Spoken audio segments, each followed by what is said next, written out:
You navigate the intricate dance of modern relationships, many of you with a profound sense of bewilderment. You strive for clarity, for honesty, for direct communication. You offer your earnest intentions, your logical solutions, your unwavering commitment, believing that sincere effort and transparent affection will unlock the secrets of profound connection. Yet, despite your best endeavors, you often find yourselves confused, frustrated, feeling unheard, or even subtly manipulated. It's as if there's an unseen force at play, an unspoken dynamic, a secret advantage held by the feminine that leaves you perpetually on the back foot, struggling to comprehend the true nature of the game. What if this pervasive sense of confusion stems from a fundamental asymmetry, a hidden tool woven into the very fabric of female nature? What if, as the profoundly insightful, yet often unsettling philosopher Arthur Schopenhauer grimly revealed, there exists a hidden weapon women unconsciously wield, a primal power that serves a purpose far removed from your individual romantic fulfillment and renders your logical appeals and heartfelt efforts strangely impotent. This is not a cynical attack on women, nor an accusation of malicious intent. It is a stark, uncomfortable unveiling of a fundamental, biological, and psychological dynamic that, once understood, can shatter your romantic illusions and leave you with a haunting clarity. It is an invitation to strip away the comforting veneer of idealized love and confront a brutal truth that, according to Schopenhauer, lies at the heart of human relationships.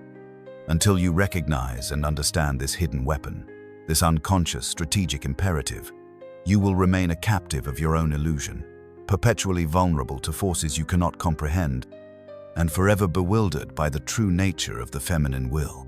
Schopenhauer's bleak reality, the will's puppetry. To comprehend this unsettling revelation, we must first immerse ourselves in the chilling core of Arthur Schopenhauer's philosophy, the will to life. For Schopenhauer, the entire universe, from the smallest atom to the grandest galaxy, is governed by a blind, irrational, ceaseless, and insatiable striving force, the will to life. 1. In the context of human relationships, this is more precisely the will to reproduction, a primordial, unconscious urge that drives all existence, including, most powerfully, sexual love and attraction. Its ultimate, singular purpose is its own propagation, the endless, relentless continuation of the species, indifferent to the happiness or suffering of the individual. And here is where Schopenhauer delivers his most profound blow to romantic idealism. Sexual love, the very passion you feel, is nothing more than the will to life manifesting itself in its most cunning and deceptive form. It is not, he argued, a beautiful, unique connection between two individuals for their personal happiness or fulfillment. Instead, it is the will to life, the species, willing individuals as mere instruments, as unwitting pawns, to achieve its own blind reproductive ends. The intoxicating feeling of romantic love, the intense attraction, the feeling of finding your soulmate, these are all exquisitely crafted illusions, powerful narcotics administered by the will to ensure propagation. You believe you are choosing her because of her unique qualities, her personality, her spirit. Schopenhauer would assert, your conscious reasons are mere rationalizations, pretty justifications for a deeper, unconscious imperative. The will is interested only in optimal offspring, the next generation. It manipulates your deepest desires, your very perception of beauty and destiny to ensure the optimal genetic pairing. You are a wingless creature, crawling in circles, believing your ardent chase is for a unique feather, never realizing you are merely fulfilling the species' biological imperative to fly, irrespective of your personal desires. Your pursuit is driven by a hidden puppeteer, pulling your strings with the illusion of love, ensuring your tireless effort serves its agenda. What true agency can you claim if your most profound desires are merely the cunning whispers of a blind, unconscious force? What freedom is there in pursuing love if your very passion is a sophisticated biological trick designed for procreation, not personal fulfillment? This understanding is the cornerstone of Schopenhauer's chilling insight. Love, as we experience it, is a grand, elaborate deception, played by nature upon the individual, for the sake of the species, and it uses certain instruments more effectively than others. The male ensnarement, blinded by idealism. Before revealing the weapon, we must fully grasp how men are ensnared by the will, making them profoundly vulnerable. For men, according to Schopenhauer, love manifests as an overwhelming, often irrational and highly specific drive towards a particular woman. You are ensnared by the species will, with a fierce, almost obsessive intensity. You see her as unique, as irreplaceable, as the singular key to your happiness and fulfillment. Your desire is focused, powerful, and often leads to an intense self-sacrificial pursuit, a willingness to give all, to lay down your very being at her feet. You become a soldier seduced by the shimmer of his enemy's blade, believing it to be a glorious prize, never realizing it is an instrument designed for a purpose far removed from your personal well-being. This profound longing, this romantic idealization, compels you to overcome obstacles, to dedicate immense resources, time, money, effort, emotional, energy, all in the singular pursuit of her. You are compelled to protect, to provide, to prove your worthiness, to impress, because the will has implanted in you the powerful illusion that your individual happiness, your very meaning, is inextricably linked to possessing this specific woman. This is why men often idealize. This is why rejection can feel like a profound existential blow. This is why men pursue endlessly, often against their own better judgment, driven by a biological imperative disguised as an ultimate personal desire. The will uses your passionate longing, your capacity for singular devotion, as a highly efficient mechanism for narrowing the field, for focusing your resources on one optimal genetic pairing. It blinds you to other options, makes you overlook flaws, and imbues the chosen woman with an almost divine significance, ensuring your complete dedication to the reproductive imperative. Your very capacity for profound, individual love is hijacked and weaponized against your personal freedom and clarity. What freedom is there in a desire so potent it feels like destiny, but is merely a biological mandate? What joy can be found in a chase where the prize, though perceived as unique, is valued for its generic utility to the species, not its specific intrinsic worth to you? Schopenhauer argued that the male is thus profoundly duped by the will, driven by a powerful illusion to propagate, mistaking this drive for ultimate personal love. This delusion is the very target for the hidden weapon.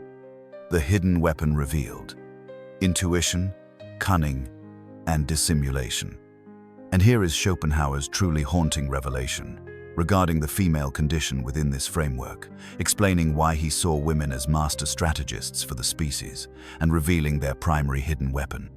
While the man is manipulated by the will through a powerful, idealized, and specific romantic love, the woman, Schopenhauer contended, is the will's more direct, pragmatic, and utterly unconscious instrument. Her attraction and love are fundamentally strategic, focused on securing the best possible conditions for future offspring, rather than personally idealizing the man himself. Her focus, driven by the species' will, is keenly attuned to what the man represents for the future of the lineage. Is he capable of providing resources and security? Is he strong and healthy enough to protect? Does he possess good genes for the next generation? Is he stable, reliable, and socially capable?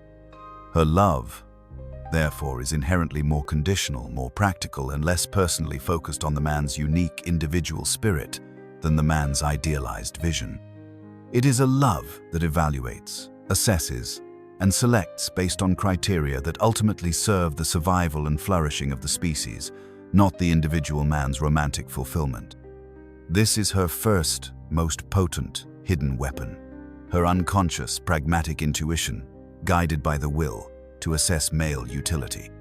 Schopenhauer went further, asserting that women possess an innate moral instinct for dissimulation, deception, in these matters, not out of malice, but out of necessity for the survival of the species. 2. he claimed that nature has endowed them with an intuitive prudence and cunning, a natural bent for deception that allows them to select the most advantageous mate. They are, in his view, the architects of the species' future, using their intuition and the leverage of their desirability to ensure optimal pairings. This is where the master strategist aspect comes in. Not a conscious, malicious plotter, but an unconscious, species-level calculation machine. Their ability to subtly conceal, to present advantageous appearances, to evoke desired male responses without fully revealing their pragmatic underlying motivations, is their hidden weapon of dissimulation and strategic charm. What crushing disillusionment awaits the man who believes he is loved for his unique soul, when, at an unconscious level, he is primarily valued for his utility as a genetic contributor, a provider, and a protector for a future that primarily serves the species, not his personal romance. What reciprocity can there be when one loves with a selfless, personal ideal, and the other loves with a pragmatic, species-driven calculus, seeing the individual as a means to an end? This is the heart of Schopenhauer's haunting revelation, the fundamental asymmetry of love, where one is consumed by the illusion of unique affection, and the other is the clever, unconscious instrument wielding a hidden weapon of strategic influence for the will. How the weapon is wielded. The unconscious art of influence.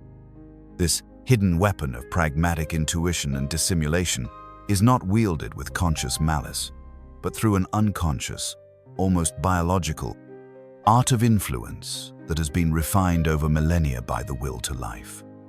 It manifests in various subtle yet powerful ways, often leaving men bewildered and disarmed. It begins with the cultivation of desirability and an aura of elusive perfection. Women, according to Schopenhauer, instinctively understand the power of their appearance and charm to inspire men's deluded passion. They are masters of the veil, of mystery, of presenting an idealized image that triggers the male will's intense, singular focus. This is not just physical beauty, but the art of conveying a desired persona, of evoking longing without fully revealing the pragmatic assessment beneath. Men, blinded by this illusion, become eager to prove their worth, to offer their resources, to win the prize. Then comes the strategic leverage of perceived vulnerability or emotional states. While men are often taught to suppress emotion, women are culturally given more latitude, and Schopenhauer would argue they unconsciously employ this for strategic ends. A display of distress may trigger a man's protective instincts, prompting him to provide security or comfort. A subtle emotional distance or the withholding of affection can be an unconscious test of a man's resolve and commitment, pushing him to further invest and prove his devotion. This is not conscious manipulation, but an intuitive understanding of male psychological triggers, guiding his actions to secure commitment for the species' benefit. This hidden weapon also manifests in unconscious testing and boundary probing. The strategist needs to assess the strength and reliability of her potential partner. This can involve subtle challenges, pushing boundaries, or creating low-stakes tests of a man's patience, resilience, and willingness to provide. A man who consistently yields, who lacks a firm will, who is overly gentle as discussed previously, or who fails these tests, is unconsciously deemed less fit for the will's purpose. His perceived weakness triggers disdain, and the strategist will intuitively seek a more suitable partner, leaving him confused and rejected without understanding the true nature of the assessment. How can a man fight a battle he doesn't know he's in, against a weapon he cannot see?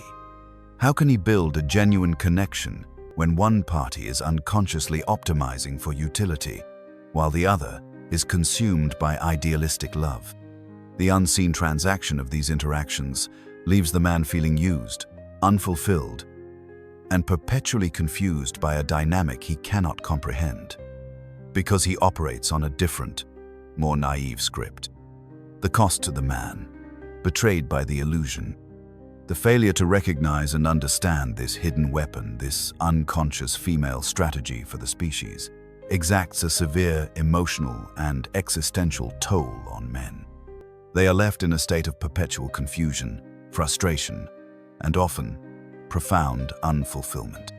Firstly, there is the corrosive feeling of being used or unseen.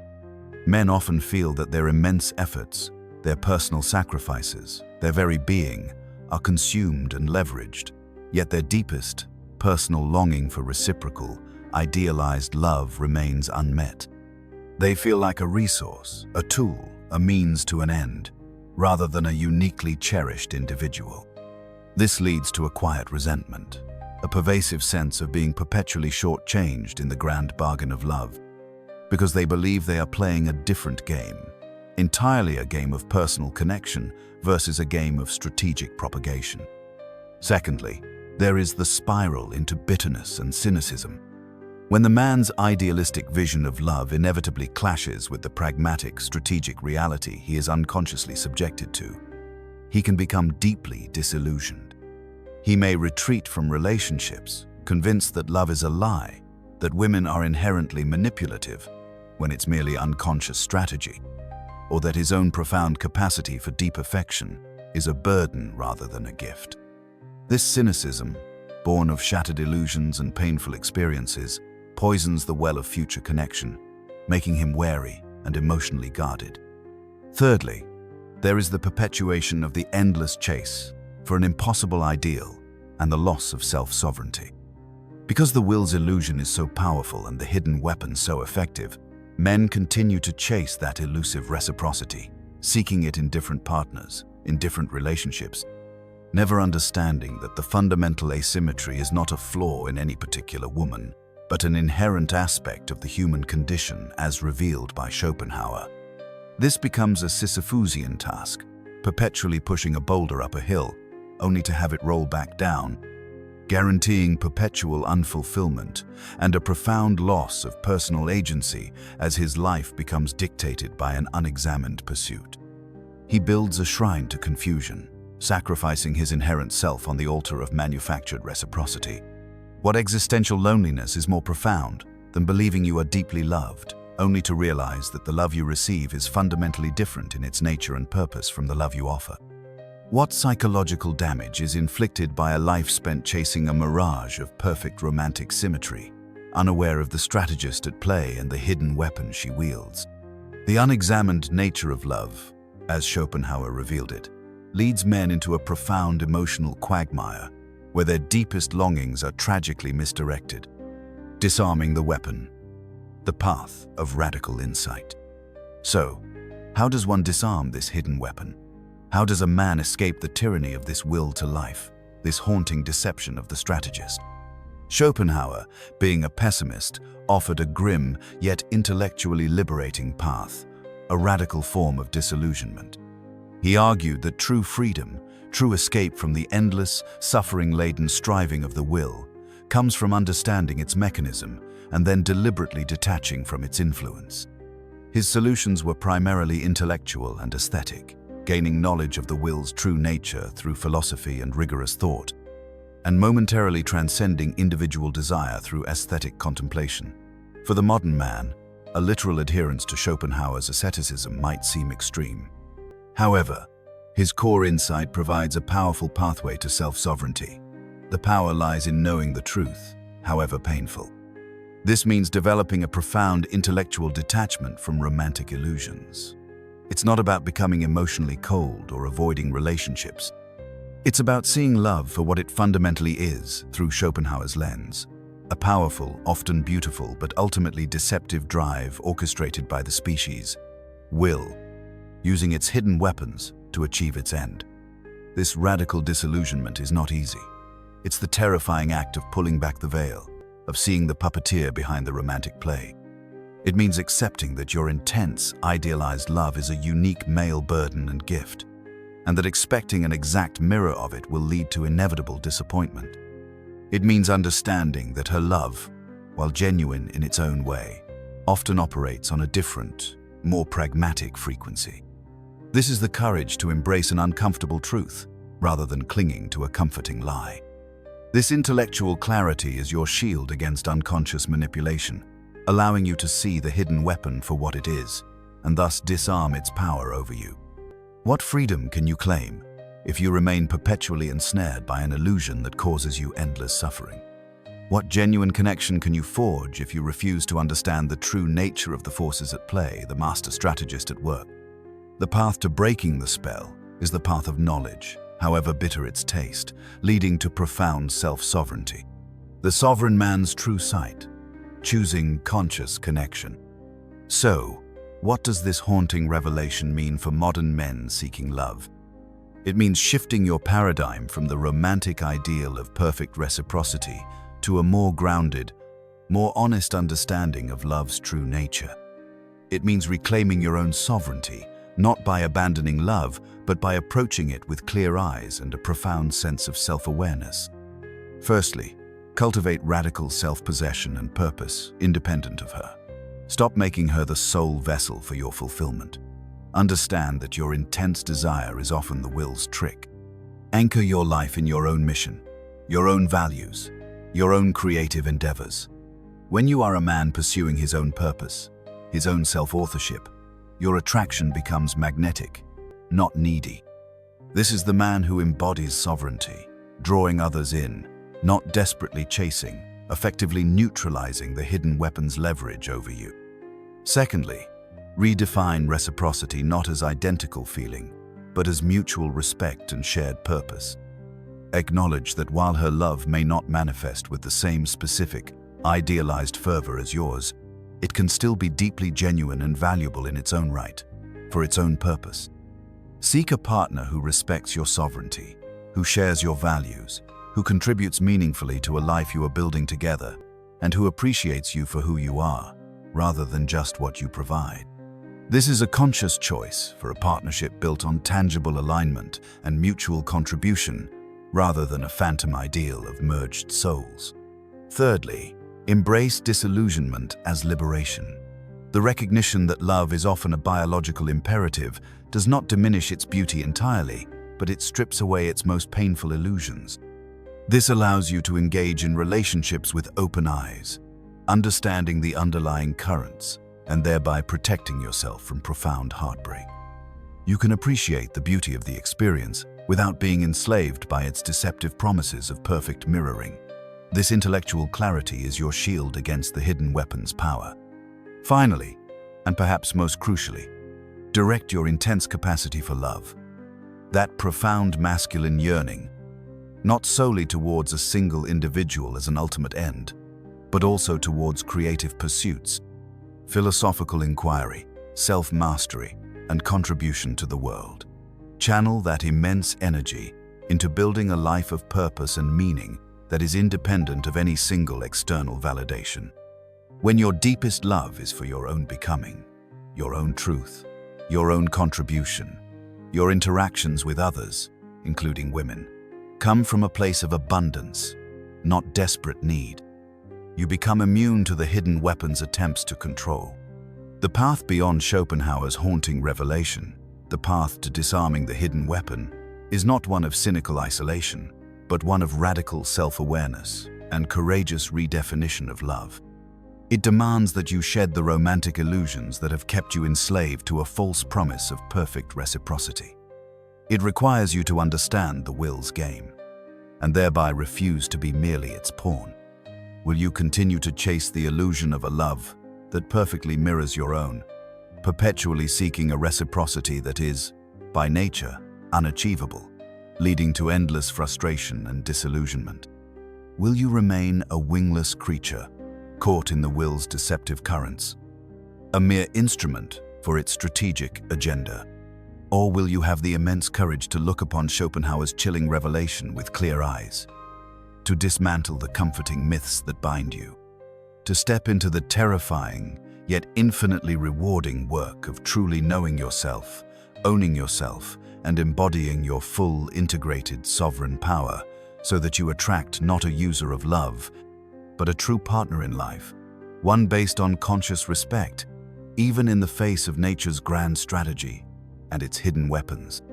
She can't love you the way you love her, but understanding why she acts as the will strategist and wielding its hidden weapon is the first step to truly loving yourself and attracting a connection that is genuine, however imperfect.